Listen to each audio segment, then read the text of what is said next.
अभिज्ञान में women reservation bill पर आना चाहूंगी। भाई संसद में विमेन रिजर्वेशन बिल के ऊपर काफी बवाल मचा, वो था परिसीमन बिल, वो पास नहीं हुआ, लेकिन बीजेपी ने कहीं ना कहीं ये नैरेटिव सेट करने की कोशिश की कि साहब महिलाओं के अगेंस्ट है। ये जो नैरेटिव सेट किया गया वो कुल मिलाकर ममता बनर्जी का जो महिला वोटर था उसके लिए किया गया। अब बंगाल में आपको लग रहा है कि ये जो नैरेटिव सेट किया गया था इसका असर इस मतदान में दिखेगा, इसका नतीजों पर कोई असर पड़ेगा, या ये मुद्दा जो है वो घुसपैठियों और बंगाल अस्मिता के बीच कोई मुद्दा ही नहीं? बहुत सीधा असर तो नहीं पड़ेगा, लेकिन कुछ मुद्दे ऐसे होते हैं जिनका एक किस्म से बैक एंड रिफ्लेक्शन होता है। आप भी जानते हैं इसको बहुत अच्छे से, क्योंकि ममता बनर्जी एक बहुत ही देश की लोकप्रिय महिला नेता हैं और एक कद है उनका भारतीय राजनीति में, तो उसका एक रिफ्लेक्शन होगा। हाँ, डायरेक्ट सीधा प्रभाव मुझे नहीं लगता पड़ेगा। लेकिन एक चीज मैं तमिलनाडु के बारे में कहना चाह रहा हूँ जी। तमिलनाडु में आपको याद होगा कि 16 अप्रैल को जो एम.के. स्टालिन है उन्होंने वो बिल जलाया था और 24 अप्रैल को 23 अप्रैल को वहाँ पोलिंग हुई थी।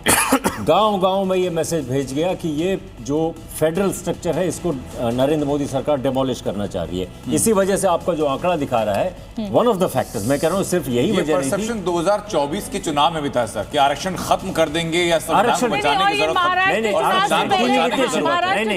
है। राहुल गांधी ने कहा कि संविधान बदल देंगे लोकसभा चुनाव से पहले। के लोकसभा चुनाव की बात कर रहा हूँ कि ऐसा परसेप्शन विपक्ष ने तभी भी प्रोजेक्ट किया था कि अगर ये दोबारा मेजॉरिटी में अगर आ गए संविधान खत्म हो जाएगा, और उसने काम किया तभी संविधान के आसपास सिमटे थे। लेकिन अभी जो आपका दिख रहा है वो जो उन्होंने जलाया उसका सिंबॉलिक मीनिंग था। अभिज्ञान, अब मैं इस पूरे चुनाव को अगर देखूं तो विपक्ष कहीं ना कहीं राज्य दर राज्य खत्म होता जा रहा है। क्या देश के लिए ये एक बड़ी चिंता होनी चाहिए? क्योंकि कोई चेक एंड बैलेंस मतलब कैसे होगा अगर विपक्ष इतना कमजोर होगा? तो आप भी जानते हैं कि लोकतंत्र में विपक्ष की अपनी एक भूमिका है। मैं बहुत वर्षों से ये बात कह रहा हूँ, आज से नहीं कह रहा हूँ कि मजबूत विपक्ष का होना बहुत जरूरी है। और हमेशा ये याद दिलाता हूँ, भारतीय जनता पार्टी के बारे में इतने सालों से उस पार्टी को बनते उठते देखा है मैंने कि जबरदस्त विपक्षी दल था भारतीय जनता पार्टी। कभी मत भूलिएगा, आज वो आपको ऐसा सत्ताधारी नजर आ रहा है, लेकिन एक बहुत कमाल की ऑपोजिशन पार्टी थी। उसने सिर्फ बताया ऑपोजिशन पार्टी का रोल क्या होता है। तो Congress has to also take it share of lessons, क्योंकि काफी वक्त हो गया, 10 साल वो सत्ता में रहने के बाद आज वो विपक्ष में है। तो मैं इसमें अगला सवाल ये जोड़ूंगी, अभिज्ञान, चाहे दिल्ली में अरविंद केजरीवाल की पार्टी हो, वो अपना एक अलग सुर गा रहे थे। जब कांग्रेस बात करती थी तो कहते थे नहीं साहब, कांग्रेस का हम जो वो है लीडरशिप वो नहीं स्वीकार करेंगे। उधर ममता बनर्जी अपना अलग ही राग गाती थी। तो आपको क्या लग रहा है कि अब ये अरविंद केजरीवाल के ऊपर जो आफत आई है, जिस तरीके से राघव चड्ढा ने उन्हें छोड़ा है, और इधर ममता बनर्जी, तो आपको लग रहा है कि अब विपक्ष जो है उधर आरजेडी हारी चुकी है, वहां उद्धव ठाकरे हैं, तो कुल मिलाकर क्या आपको ऐसा लग रहा है कि अब ये सब एकजुट होकर और तस्वीर थोड़ी सी टक्कर मजबूत होगी? आपके सवाल का सारांश बहुत अच्छा है, क्योंकि बार बार जनता के मन में यह सवाल आता है। अगर आप सीधे जनता से संवाद करिए, बाहर ही निकलकर संवाद करिए कि भाई ये विपक्ष जब जब जरूरत होती है यूनिफाइड नहीं नजर आता।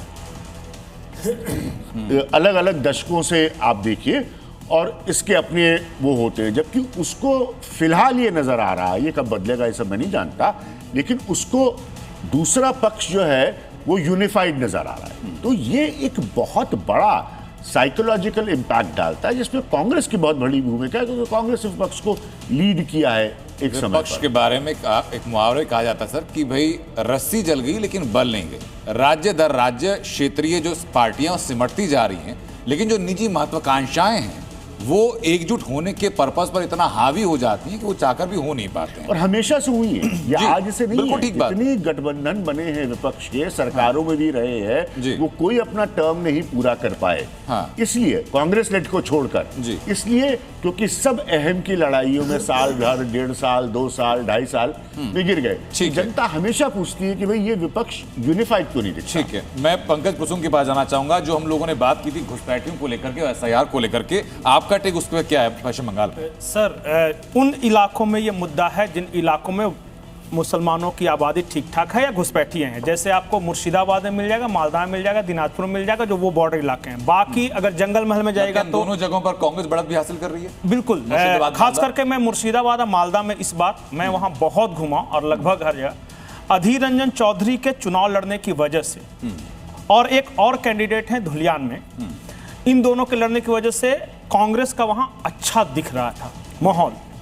और मालदा में मौसम नूर अब्दुल गनी खान चौधरी की बेटी हैं, वो पहले भी सांसद रह चुके हैं, उनको भी कैंडिडेट बनाया है मालदा में। तो मालदा, फरक्का, वो कालिया चक वाला इलाका, यहाँ पे कांग्रेस तक दिख रहा था कि ठीक ठाक हो सकता है जीतने की स्थिति में हो, क्योंकि अगर कांग्रेस हारी भी तो कम से कम इतना वोट तो उसे जरूर मिल रहा था कि टीएमसी को हरा दे। ठीक है, तो शशांक कुछ ऐड करना चाह रहे हैं इसी में? जब हम लोग ये एनालिसिस कर रहे थे, सो वुमेन वेलफेयर कीवर्ड है, ये एक स्टेट नहीं, ये 5 स्टेट में सबसे ज्यादा उभर के आ रहा है। सो ये जो भी सर बात कर रहे थे, सबमिशन कर रहे थे, इट्स वुमेन वेलफेयर जो है वो 5 स्टेट में एक सबसे बड़ा मुद्दा है सर, और सबसे बड़ा कीवर्ड में उभर के आया है। डिस्कशन लोगों के बीच में सोशल मीडिया पर रहा। हम एक और मुद्दे को आप पहले अपनी बात पूरी करिए, आप अपनी बात पूरी। सेकंड, ये जो एक वेस्ट बंगाल, स्पेशली फॉर वेस्ट बंगाल, कि ये फियर फैक्टर की वजह से बहुत ज्यादा टर्न अप हुआ, लोग वहां पहुंचे। It's fear plus fearless also, लोग फियरलेस में भी वहां पे बहुत ज्यादा मूव हुए हैं। And this entire election will be decided by the silent voters. There are lot of voters जो बहुत साइलेंट हैं एंड वो they are looking for some change. ये तो हमने भी देखा कि लाइन में जब लोग लगे हुए थे और जी न्यूज के संवाददाता उनसे पूछ रहे थे कि मुद्दा क्या है, तो कोई कुछ बताने को रेडी नहीं था, तैयार नहीं था। वोटर बड़ा स्मार्ट हो गया है,